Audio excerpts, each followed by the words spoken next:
Maka sebetulnya antara BI dengan presiden itu kan kalau secara undang-undang dasar sejajar. Sejajar, Betul kan? Bukan BI dilantik oleh presiden kan nggak bisa.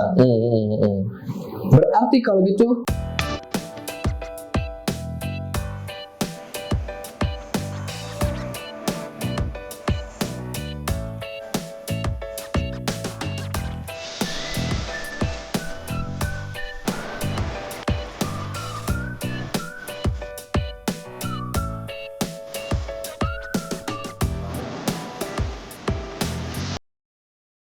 digunakan oleh Indonesia tentu sebetulnya menganut sistem trias politika, eksekutif, legislatif, dan yudikatif, membagi kekuasaan dalam 3 kamar. Oke.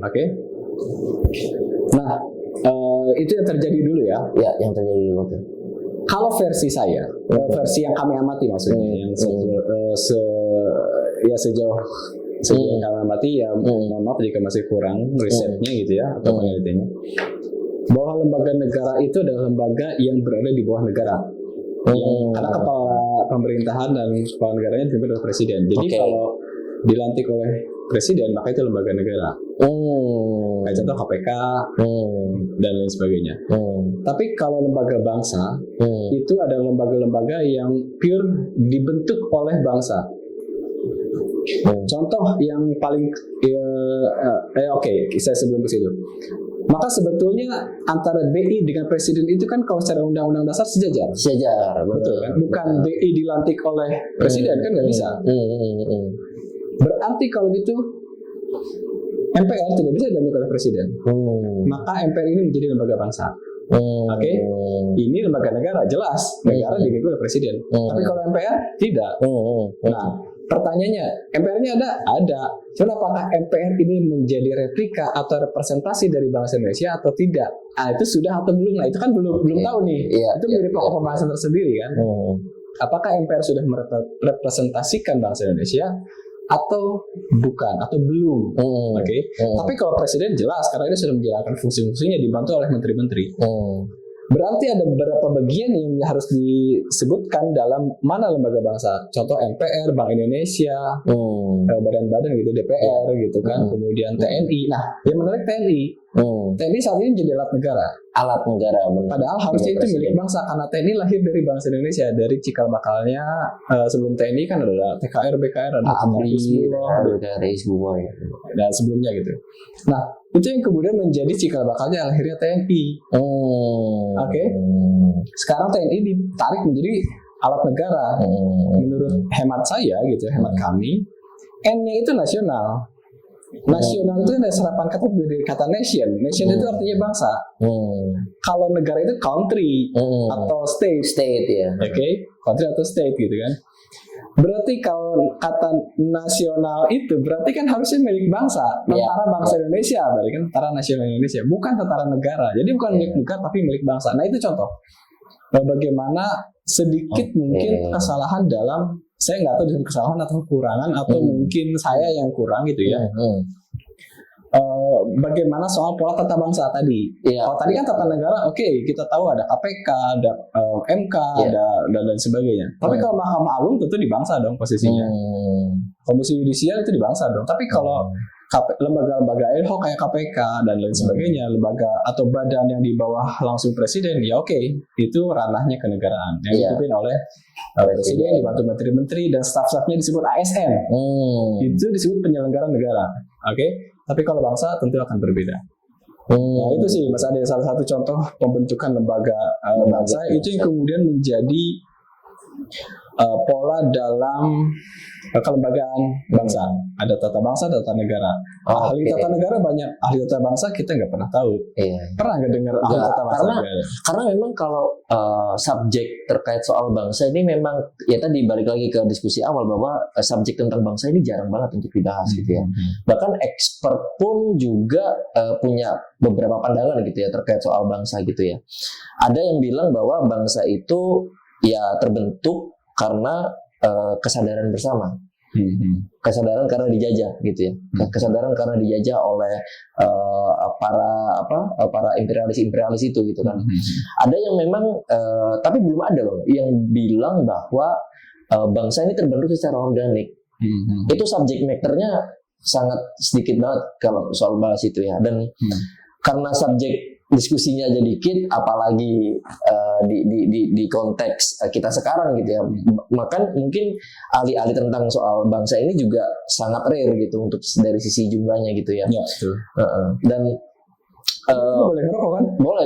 Sikat. Boleh. Nah, yang menarik itu gini, kalau semisal kita di Indonesia selalu disajikan dengan permasalahan-permasalahan yang bersifat kenegaraan dan kita dipaksa untuk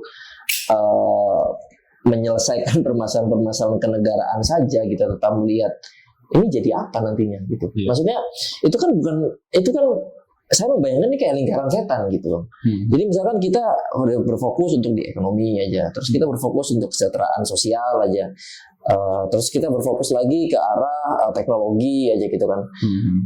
Itu jadi lingkaran ekonomi gitu, dan benturan-benturannya itu ujung-ujungnya ke masalah political will gitu. Jadi kalau misal kayak kemarin nih, contohnya Nvidia kan sudah masuk tuh kan ya ke Indonesia gitu kan, tapi ternyata Nvidia itu salah satu perusahaan GPU ya, yang memang fokusnya tuh di AI gitu.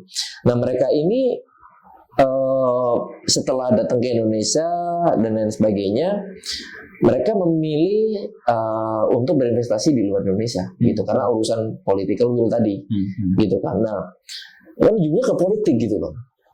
Nah maksud saya adalah ini mau sampai kapan nih kalau kita bahasanya ke sana, kita dorong masalah tiket gitu. Sorry, saya potong. Berarti kadang-kadang memang seolah-olah semua kembali pada ujungnya adalah ke politik. Maka akhirnya politik menjadi urutan nomor 1 dalam bidang ketatanegaraan. Politik kenegaraan, benar. Maka sebetulnya itu yang disebut politik kenegaraan. Ketika Soekarno dulu melakukan sebuah politik, yang Soekarno lakukan adalah politik kebangsaan. Jadi kita harus bisa bedakan mana politik kebangsaan, mana politik kenegaraan. Jadi kalau tadi ya, kalau kita karena ada istilahnya mungkin partai politik, itu politik kenegaraan, bukan politik kebangsaan. Padahal ketika Soekarno dulu membentuk teks proklamasi, ketika dulu founding fathers yang lain membentuk Sumpah Pemuda dan seterusnya gitu, mereka melakukan politik kebangsaan. Bagaimana mereka melakukan sebuah diplomasi perlawanan dalam tanda kutip ya, perlawanan tanda kutip secara kebangsaan. Jadi tentu akan berbeda konteksnya politik kebangsaan, politik kenegaraan. Nah itu yang kemudian menjadi pembeda gitu ya, politik kenegaraan dan kebangsaan. Yang kedua adalah tadi kaitan dengan apa tadi ya, mengenai bangsa ya. Ya itulah keunikan bangsa-bangsa yang ada di Asia dan Afrika. Kenapa kami itu maksudnya Indonesia gitu ya, membuat sebuah konferensi Asia Afrika, karena bedanya kita dengan negara Barat, disebut Barat itu berarti siapa ya? Amerika Eropa dan sebagainya disebut Barat ya, padahal belum tentu di Barat juga. Barat itu kata siapa kan? Timur juga Timur kata siapa? Oke, tapi sih aja. Karena secara geostrategis mungkin ya. Kalau bangsa-bangsa di Asia Afrika termasuk Indonesia, itu adalah bangsa yang mana mereka bangsanya dulu lahir beranak pinak berdasarkan etika, estetika, moralita, adat istiadat dan lain sebagainya, berdasarkan kultur budaya yang tinggi sehingga mereka punya peradaban dari sebuah bangsa, baru kemudian membentuk negara. Beda dengan bangsa-bangsa Barat gitu, yang contoh Amerika. Amerika itu kan mereka negaranya dulu dibentuk baru membentuk sebuah negara baru membentuk sebuah bangsa. Bangsa aslinya terpinggirkan kan, suku Indian, bangsa Indian. Kalau kita sebutnya suku, padahal sebetulnya itu sebuah bangsa. Bangsa Indianya kan terpinggirkan. Mereka kooptasi wilayah tersebut. Bangsa aslinya tersisihkan. Mereka bentuklah sebuah negara dan mereka bentuk bangsa setelah negaranya ada. Maka tentu akan berbeda secara politiknya. Maka politik itu kan politik kenegaraan. Sedangkan kita, salah satunya Indonesia, politiknya politik kebangsaan. Kenapa? Ya karena kita bangsanya dulu lahir, baru kemudian negara. Secara lahir ya. Kemudian 17 Agustus itu dengan jelas bahwa yang merdeka itu bangsa Indonesia, bukan Republik Indonesia. Republik belum ada. Benar ya. Jadi kita sering terkecoh ya. Kita sering terkecoh bahwa HUT RI 17 Agustus ya tidak ada. 17 Agustus itu adalah hari proklamasi kemerdekaan bangsa. Bangsa kita, bangsa Indonesia menyatakan kemerdekaannya, memerdekakan diri. Baru 1 hari setelahnya, 18 Agustus, baru terbentuknya sebuah negara dengan tetapannya konstitusi sebagai pelengkap atau instrumen terhadap pembentukan negara. Kan syarat negara salah satunya harus ada konstitusi kan. Konstitusi ya. Harus ada aturan main dan sebagainya. Konstitusi lah bahasa kita. Nah, baru ada negara itu justru 18 Agustus. Maka harusnya ya HOTRI 18 Agustus bukan 17 gitu. Nah, artinya itu secara politik kebangsaan, berarti kan bangsanya dulu lahir baru membentuk sebuah negara. Sebagai instrumen untuk melaksanakan hajat hidup, hajat untuk melaksanakan tujuan dari bangsa itu dibentuk. Bangsa itu merdeka dan bangsa itu harus maunya kayak gimana, punya tujuan seperti apa, maka dibentuklah sebuah negara sebagai event organizer tadi. Nah, itu yang kemudian pembeda secara kewilayahan, geostrategi dan geopolitiknya terhadap bangsa-bangsa di Asia Afrika dengan bangsa-bangsa Eropa dan Amerika.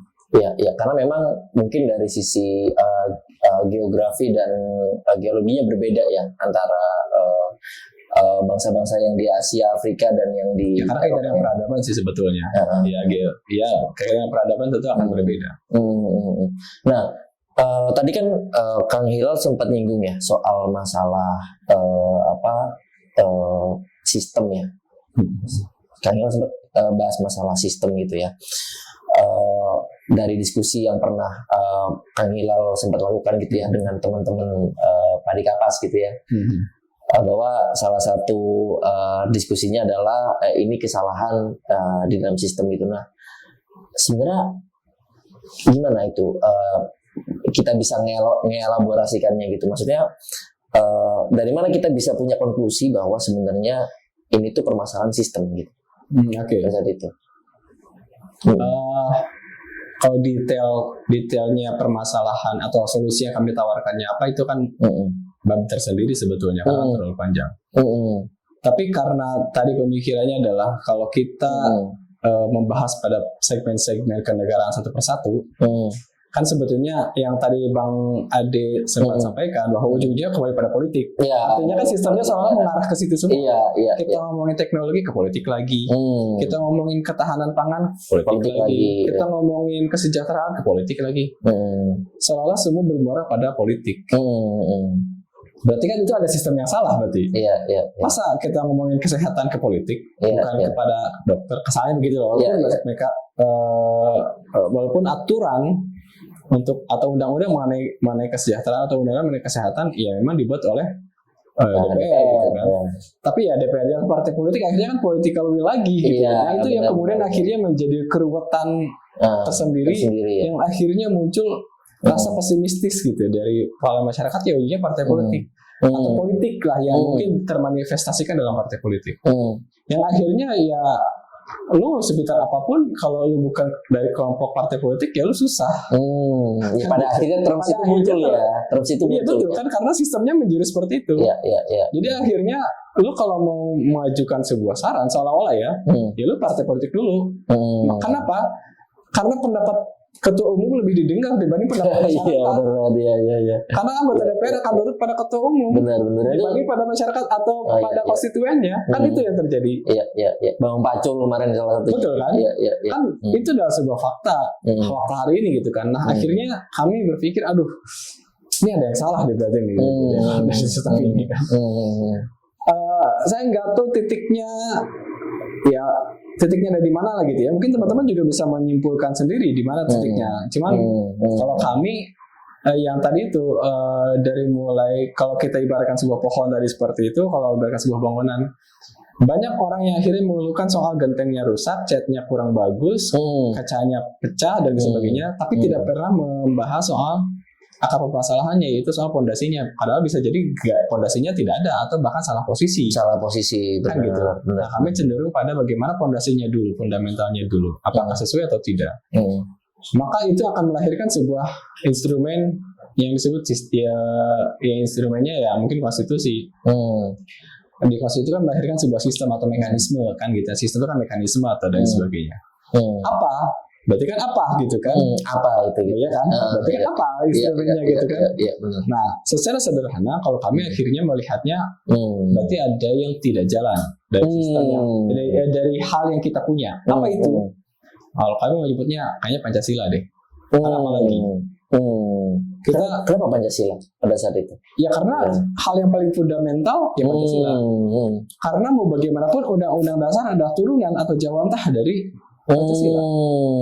Maka artinya kayak tadi dari akar menjadi batang ke ranting dan seterusnya.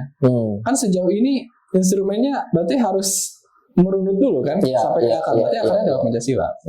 Secara hierarkis produknya pun sama kan, Pancasila, baru undang-undang dasar, baru undang-undang, baru perda, permen, perpres dan sebagainya. Instrumennya kan begitu. Ada kan begitu. Maka artinya paling fundamental berarti kan Pancasilanya. Nah, artinya saya berpikir bahwa mungkin ini Pancasila ada yang salah. Bukan Pancasilanya yang salah, tapi mungkin implementasi Pancasilanya ada yang keliru. Nah, itu Pancasila sebagai produk sebuah bangsa kan. Kan kalau tadi negara itu konstitusi 18 Agustus, konstitusi kenegaraan 18 Agustus yang akhirnya melahirkan sebuah negara. Nah, kalau produk bangsa ya berarti kan Pancasila. Nah, oke. Berarti ada salah dengan Pancasilanya. Berarti kan bukan bukan salah dengan Pancasilanya, tapi implementasi Pancasila ini bagaimana kan gitu. Oke, itu satu. Maka kami coba tinjau atau analisa gitu ya.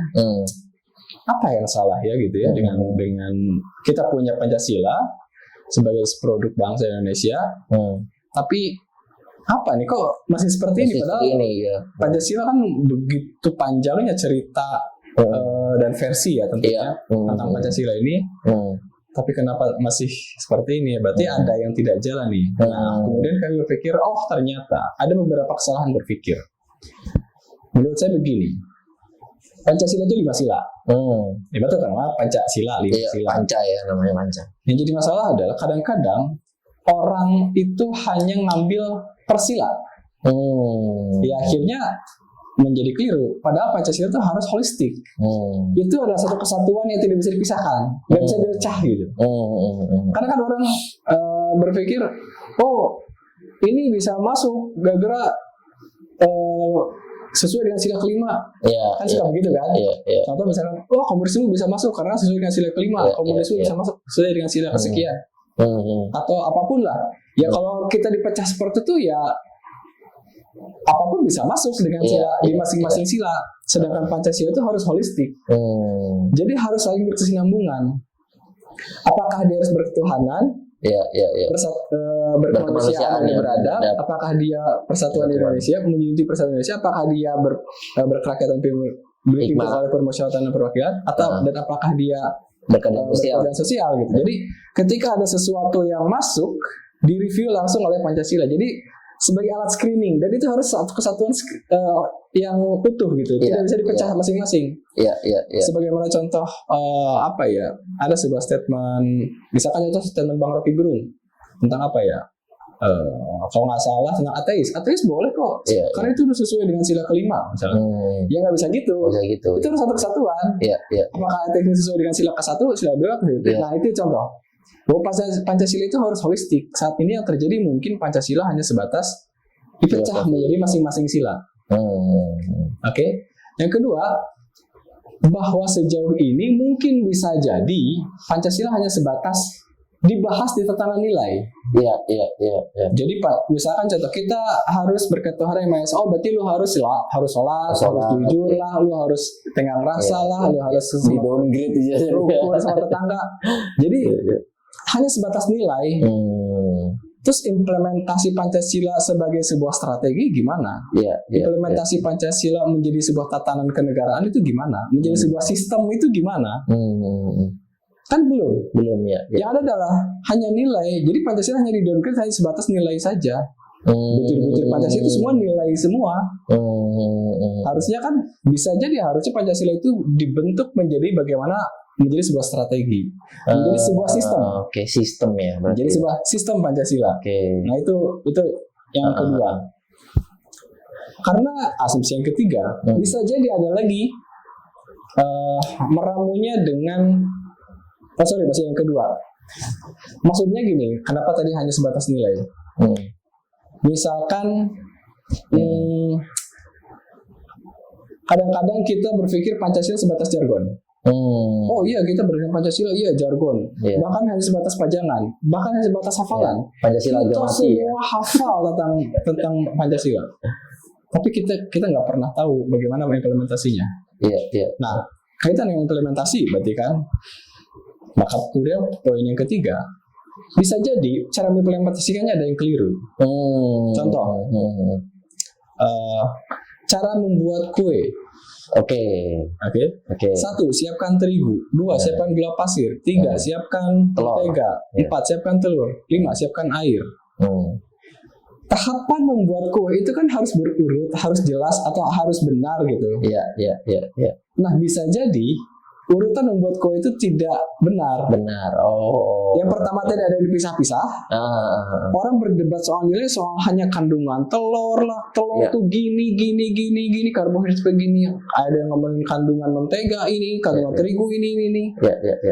Tapi dijadikan kuenya itu belum. Tadi perdebatan soal nilai, sekarang cara komposisi. Bisa jadi ketika orang cara membuat kuenya salah, maka belum tentu jadi kue.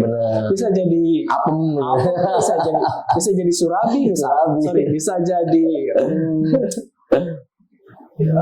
mie instan misalnya. Kan bisa jadi dengan bahan yang hampir sama gitu, dengan pembuatan roti atau kue tadi. Nah, akhirnya yang harusnya berbentuk Pancasila sebagai sebuah sistem yang sesuai dengan prinsip-prinsip atau nilai-nilai luhur dari founders itu mereka pikirkan gitu, berubah menjadi yang harusnya mereka jadi kue, ujungnya menjadi mie, menjadi mie instan gitu.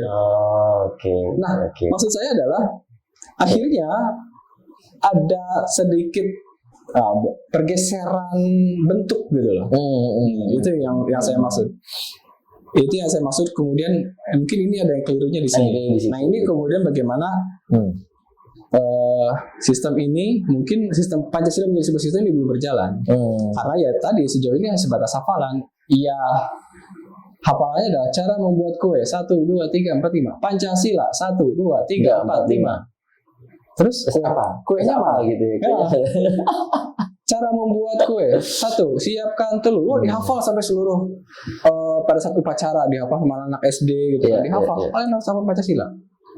Atau kalian harus hafal cara membuat kue. Cara membuat kue mereka hafal. Setiap upacara mereka hafal. Setiap upacara mereka dengungkan. Pertanyaannya, kuenya mana? Bahkan dipasang di setiap kantor tuh Garuda, bawahnya Pancasila. Ini pasang menjadi pajangan, menjadi hafalan. Dihafal ya. Tapi masalahnya kuenya mana? Gitu. Cara membuat kue 1, siapkan telur. 2, siapkan mentega, terus begitu. Mana kuenya? Nah, ketika dari poin tadi, banyak orang yang berdebat soal hanya nilai, yaitu kandungan terigu, kandungan telur, kandungan air dan sebagainya. Atau kalau tadi dalam Pancasila hanya butir, hanya nilai. Ada juga yang ketika pun itu tidak pernah jadi sebuah produk. Artinya Pancasila tidak pernah berbentuk menjadi sebuah sistem tata negara dan tata bangsa tadi. Nah, harusnya kan bisa. Saat ini kan belum. Maksud saya, mungkin someday atau siapapun lah yang memikirkan, atau mungkin ahli-ahli atau pakar-pakar yang lebih jago dari saya tentang hal ini, mungkin bisa membahas hal ini. Itu yang ke kondisinya. Itu yang ke berapa tadi? Kedua ya. Kedua tadi ya. Ya karena bagaimanapun gini Mas Ade, kita saya coba bukan personifikasi ya, tapi lebih pada asumsi sedikit lah. Mudah-mudahan korelasinya cocok. Ada sebuah apotek bernama Negara Kesatuan Republik Indonesia. Dia punya obat yang dibuat atau komposisinya itu dari nilai-nilai luhur bangsa Indonesia. Ya, dia berketuhanan Maha Esa, bermanusia, beradab. Dibuat oleh tangan-tangan asli Indonesia, oleh founding fathers. Tidak hanya Soekarno, berarti kan kalau founding fathers ada S-nya, soalnya berarti kan ada mungkin yang lain gitu, tidak hanya oleh Soekarno. Dibuat oleh tangan-tangan asli Indonesia, komposisi dari nilai luhur Indonesia, dijual dari apotek bernama Indonesia. Ada lagi obat yang datang dari luar, impor. Ya apalah namanya, mau dia sosio apa ke, mau dia komunis ke, mau dia khilafah ke, terserah lah, whatever itu namanya, datang dari apotek luar, datang dari apotek bernama Arab Saudi ke, datang datang obat datang dari Eropa, apotek bernama Eropa ke, datang dari Amerika ke, dan lain sebagainya, datang dari Cina ke, dan lain sebagainya. Sama-sama obat di tempatnya masing-masing, berasal dari daerahnya masing-masing. Ini Pancasila berasal dari Indonesia asli, original. Mengobati ada sebuah ibu, mungkin saya personifikasi sedikit, tapi mudah-mudahan umurnya tidak pada ibu ini gitu ya, tapi saya asumsi saja. Ada seorang ibu-ibu bernama Kartini, bernama Pertiwi. Oke. Seorang ibu bernama Pertiwi sakit, sakitnya sudah, umurnya sekarang sudah 70 berapa? 75 tahun ya? 75 tahun ya. 79 ya. 79 tahun. Mau ke 80. 80 ya. Iya. Umurnya sudah tua, sangat tua sekali, udah 20 tahun. Pasca reformasi, berarti kan semenjak 2002 itu beliau sudah sakit-sakitan. Karena kan ya sakit-sakitnya sudah lama gitu kan, baru mulai terlihat sakit-sakitannya itu pasca 2022 gitu kan, mulai kita melakukan pemilu secara langsung dan sebagainya. Pasca 2002. Secara bertahun-tahun dia sakit. Dia dikasih obat pasca 2002 itu, dikasih obat bernama oleh apotek dari luar negeri dengan pil yang disebut demokrasi liberal dan sebagainya. Banyaklah pil yang ditawarkan. Ada pil ini gitu kan, dari apotek masing-masing. Selama bertahun-tahun dia sakit sampai hari ini. Selalu minum obat datang dari luar. Apoteknya apotek bernama entah apalah dari negaranya. Nah, dengan komposisi yang dibikin oleh anu.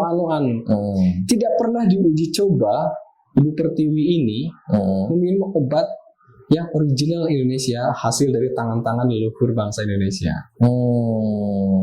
Nah, ini belum pernah diuji coba gitu. Ya. Sejauh ini hanya sebatas orang tahu ada obat di apotek NKRI bernama Pancasila. Tapi tidak pernah, Ibu Pertiwi belum pernah mau coba bagaimana obat bernama Pancasila itu diminum, belum. Menjadi sebuah sistem menjadi sebuah tatanan gitu. Yang ada hanyalah perdebatan soal kandungan obat bernama Pancasila itu. Kandungan terus kita bahas. Tapi tidak pernah diminum. Ya enggak, ya mungkin sejauh ini ya seperti ini. Kalau tadi Mas Ade dari awal tadi menyebutkan ada Indonesia gelap lah, ada apa? Ya wajar. Mau bagaimanapun kita akan ya sakit kita ini banyak gitu. Dari berbagai segmen kita akan sakit. Sudah sakit maksudnya. Lo mau bahas dari sudut mana pasti ada permasalahannya gitu. Ya setidaknya kita cobalah Pancasila ini diminum oleh seorang ibu bernama Ibu Pertiwi. Mudah-mudahan menyembuhkan penyakit dari segala penyakit yang ada gitu ya. Mudah-mudahan seperti itu. Karena kita, maksud saya, analisanya adalah ke situ, menguji coba itu.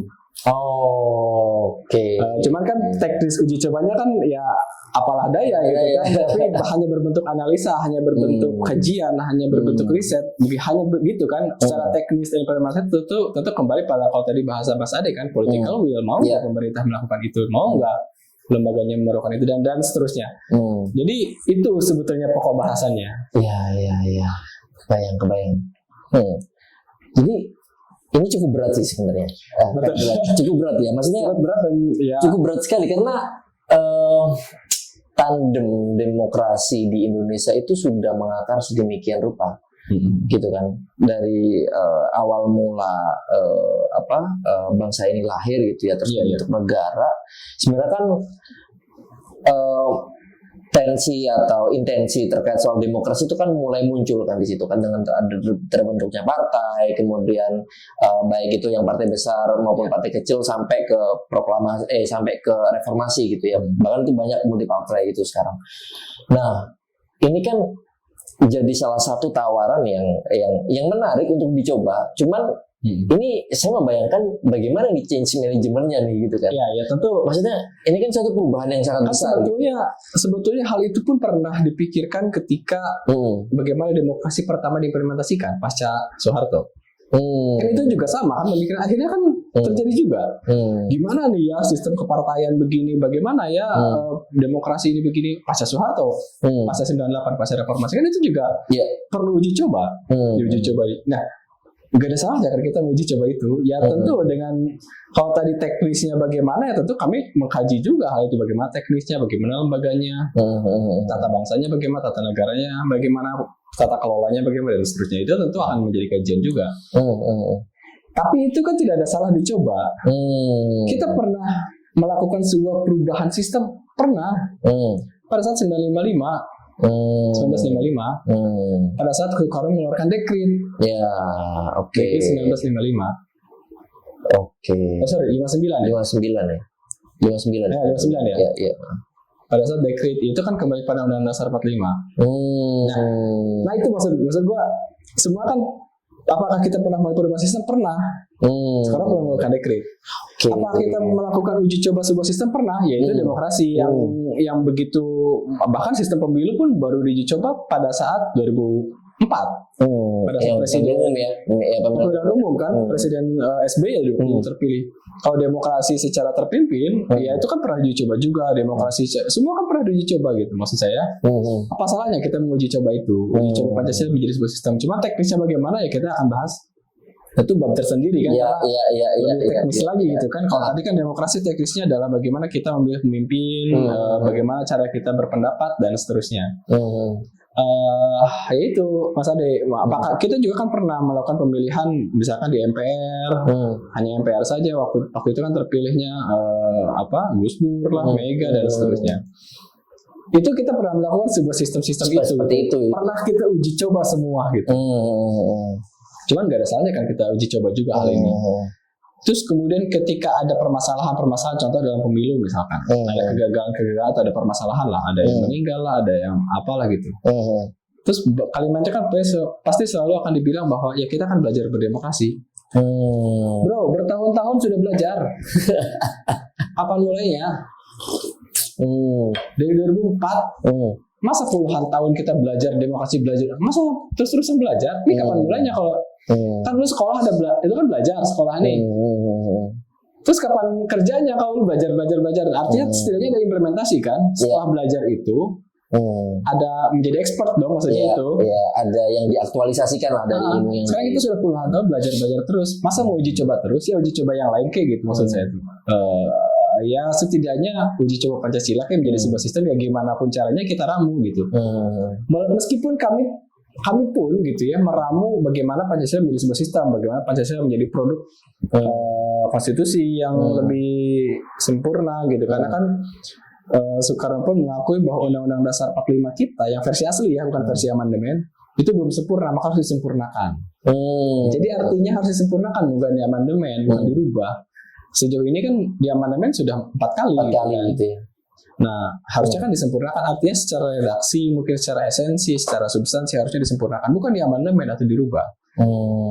Muncul isu kemarin amandemen kelima juga, tapi itu menjadi pokok lain karena kita nggak tahu apa yang mesti di amandemen kelima. Itu kan baru berbentuk usulan, tapi yang sudah dilakukan adalah amandemen secara 4 kali. Iya. Nah, artinya maksudnya, iya kan tidak ada yang salah juga bagaimana Pancasila menjadi penyempurna terhadap konstitusi kita atau undang-undang dasar kita. Pancasila harusnya menjadi penyempurna terhadap sistem tata negara dan tata bangsa kita. Dan begitu seterusnya gitu. Maksud saya, kita coba temukan ramuan yang pas gitu. Bagaimana implementasi atau secara teknisnya. Iya, detail konteks kajiannya tentu kami ada terhadap hal itu. Cuman apakah diterima gitu kan? Itu kan persoalan lain ya, benar-benar. Tapi kalau kajiannya ada, tapi diterimanya itu persoalan lain. Nah, ya itu tentu juga bentuk-bentuk kajiannya ya mungkin masih minim tuh karena keterbatasan sumber daya gitu kan, sehingga ya bentuk kajiannya ada tapi tidak sedetail bagaimana sistem lain yang sudah pernah dilakukan. Contoh mungkin sistem komunis. Wah, kajiannya banyak juga kan macamnya ada juga kajian bukan kajian, buku-bukunya, referensinya dari mana, siapa pembuatnya, teknisnya bentuk seperti apa dan seterusnya. Nah mungkin Pancasila nanti kita akan buat seperti itu, mudah-mudahan terwujud gitu ya. Itu sih Mas Ade. Nah ini kan di tengah gelombang demokrasi, di tengah gelombang permasalahan yang saat ini kita alami gitu ya, terutama di sektor kenegaraan itu Bang. Dan dengan idea yang Kang Hilal tadi bawa gitu ya terkait soal perubahan di dalam sebuah sistem gitu ya, apa nih yang bisa kita lakukan sekarang gitu? Maksudnya dalam arti what we have to do untuk di sekarang gitu, karena untuk perubahan besar kan kita membutuhkan 3 hal sebenarnya, masa yang banyak, uang yang banyak, dan senjata, ya kan? Kebanyakan kan revolusi-revolusi di dunia yang terjadi sekarang kan kebanyakan di situ, gitu. Dan apa nih yang harus kita lakukan, gitu, sebagai orang yang you have that idea that you have to deliver it to make it true, gitu ya. Apa gitu yang harus kita lakukan sekarang gitu? Ya, dengan kapasitas dan dengan yang kita punya sekarang gitu. Jadi pertanyaannya kita harus sama hal dengan Chris, kita harus mulai dari mana? Iya. Lu tahu punya gagasan, tapi lu mau gimana implementasinya gitu kan? Benar. Dan apa yang udah lu lakuin? Misalkan ke saya, apa yang udah gue lakuin? Kalau secara saya pribadi atau saya pribadi deh. Saya pribadi dan masyarakat dulu ya. Saya pribadi dulu, maka kalau saya cenderung pada bagaimana kalau tadi dengan 3 syarat tadi, ada senjata, ada uang dan sebagainya, tentu kita tidak punya. Saya juga tidak punya. Apa yang saya lakukan adalah upaya pencerdasan dulu. Setidaknya membantu mencerdaskan kehidupan berbangsa dan bernegara, kan gitu. Setidaknya memberikan pemahaman, termasuk hadir di sini kan. Setidaknya berupaya untuk itu ya, kita diskusi gitu kan. Kalau ada salah, tinggal dikoreksi, bukan ditangkap kan gitu ya. Kalau ada yang salah diperbaiki gitu kan, bukan ditangkap. Nah, artinya kan itu salah satu upaya. Kalau ditangkap berarti kan ada yang salah, berarti kan yang sistem. Tapi kalau dikoreksi, berarti memang ada yang harus dibina, ada yang disempurnakan. Itu kan bagian dari usulan gitu. Ini kan kayak tadi apa yang saya sampaikan, bagian dari usulan. Jika memang relevan, jika masuk akal, ya why not gitu dilaksanakan. Nah ini menjadi salah satu upaya. Kalau yang kami lakukan ya seperti ini salah satunya gitu. Terus bagaimana yang bisa masyarakat lakukan? Setidaknya kalau masyarakat sih mudah-mudahan masyarakat tidak terjebak pada sisi negatifnya dari apa yang ada dari sistem yang saat ini dipakai, tapi mencoba meramu bagaimana mereka harus mengabdi pada bangsa dan negara dengan caranya masing-masing, karena mereka juga tidak punya 3 hal tadi ya. Political will juga tidak bisa gitu kan, hanya bisa melakukan apa yang sudah bisa dilakukan. Nah akhirnya kan bentuk upaya lainnya adalah bagaimana stakeholder yang berkaitan mau atau tidak melakukan hal ini, melaksanakan hal ini. Kalau mereka setuju, approve, ya oke, why not kita uji coba gitu kan. Kalau masyarakat kan hanya ya gua ngikut aja gitu kan, jatuhnya kan gitu kan. Semenjak pemilu juga mereka ngikut aja kan, mereka disuruh ini ya mereka ngikut, mereka disuruh vaksin mereka ngikut, mereka suruh nyoblos mereka ngikut sesuai dengan kebijakan. Nah tentu maka diperkuat dengan keilmuan sebetulnya, karena mau bagaimanapun kajian-kajian yang matang, riset-riset yang matang tentu berdasarkan pada tingkat atau kadar keilmuan yang matang juga, supaya risetnya menjadi sempurna gitu, atau kajian menjadi sempurna sehingga menjadi sebuah sistem yang sempurna. Ya jauh dari kata sempurna pun tidak masalah, setidaknya mendekati sempurna kan gitu.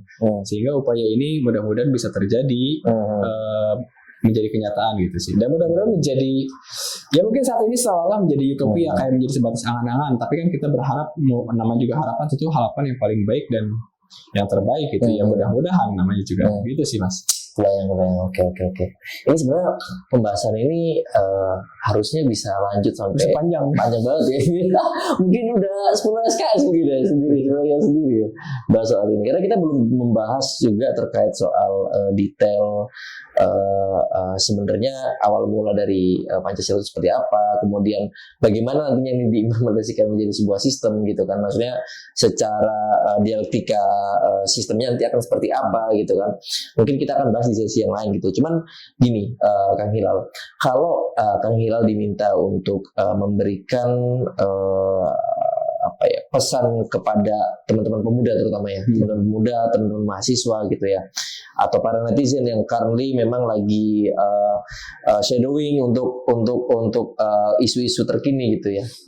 Apa kira-kira pesan yang bisa? Ya kalau pesannya banyak sebenarnya.